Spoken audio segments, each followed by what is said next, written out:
বন্ধুরা, প্রতিদিনের মতন এই যে ছেলেকে নিয়ে দাদাভাইকে নিয়ে খেতে চলে আসলাম। এই দেখো দাদাভাইকে ইনসুলিন দিয়ে নিয়ে চলে আসলাম। ইনসুলিনটা তোমাদের কাছে দেখাইনি, ঠিক আছে? এই দেখো আমরা দাদাভাইকে বেগুন ভাজা দিয়েছি, খাওয়া হয়ে গেছে। দিই না, অনেকদিন বেগুন ভাজা দিই না। আর ডাল রান্না করেছি, আমরা হচ্ছে বাঙাল। বাংলা একটু ডালের মধ্যে এটা সেটা না দিলে বন্ধুরা ভালো লাগে না, খেতে পারি না।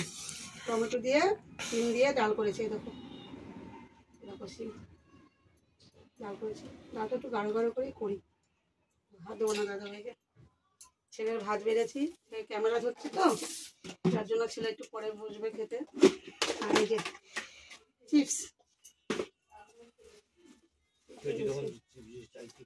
এই দেখো ভাত দিয়ে দিলাম, কিছু মনে করো না। আর কি রান্না করছি বলো তো বন্ধুরা? দেখো মাংস।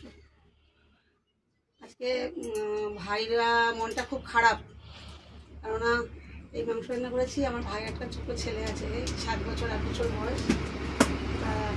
ও খুব ভালোবাসে আমাদেরকে, কারণ আমরা তো ওদের বাড়িতেই থাকি। তখনই মাংস বসায় পেঁয়াজ আদা রসুনের গন্ধ পায়, পাগল হয়ে যায়। ওর মাকে বলবে, মা আমার জন্য চাল নেবা না, পিসিদের ঘরে খাবো। বুঝতেই পারছো 7 বছর বয়স তার। ও তো মাকে আগে থেকেই বলে দেয় চাল নেবা না। মাংস বসালে বলবে পিসি নিমন্ত্রণ আছে তো। মাংসটা রান্না করেছি ঠিকই বন্ধুরা, কিন্তু মনটা ভালো নেই। ফোন করেছি, আসবে আজকে চলে আসবে। ওরা আজকে 9 দিন দিয়েছে, মামা বাড়ির ওখানে জগদ্ধাত্রী পুজো হয়। ভাইকে ফোন করলাম, বললাম আমরা যেতে যেতে বিকেল চলে আসবে। মাংসের জন্য আমি তুলে রাখবো। তুই হোক, তবু খেতে একটু কেমন লাগছে বন্ধুরা, খারাপ লাগছে, কষ্ট হচ্ছে। ছোটো মানুষ তো, মাংস রান্না করলে পাগলের মতন করে, খুব পছন্দ করে মাংস। তারপরে বেশিরভাগ সময়টা ও আমাদের ঘরেই খায়। ও পিসাকে খুব ভালোবাসে। পিসার শরীর খারাপ থেকে ওর খুব কষ্ট।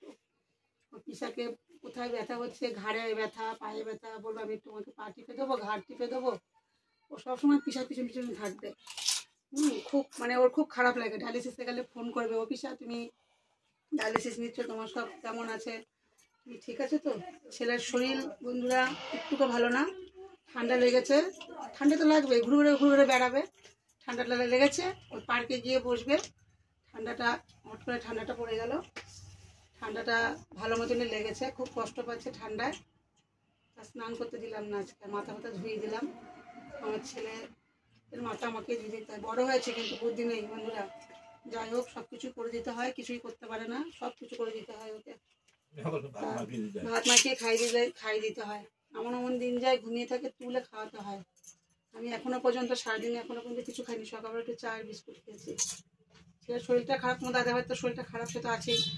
আসলে ছেলের শরীরটা খারাপ তো আরও শরীর, আমি নিজেই মানে ক্লান্ত হয়ে যাচ্ছি, অস্থির হয়ে যাচ্ছি। মানে দুজনকে সামলাতে গিয়ে, সংসারে কাজ করতে গিয়ে আমি নিজেই পাচ্ছি না, নিজের খাওয়া দাওয়া বন্ধ হয়ে যাচ্ছে। আমরা খাওয়া দাওয়া করে নিই বন্ধুরা। তোমরা খাওয়া দাওয়া করে নিয়েছো তো? খাওয়া দাওয়া করে না, অনেক বেলা হয়ে গেছে। আজকে এই পর্যন্তই। তোমরা আমাদের একটু পাশে থেকো, লাইক কমেন্ট শেয়ার করে দিও, একটা সাবস্ক্রাইব করে দিয়ে যেও, ঠিক আছে? রাখছি।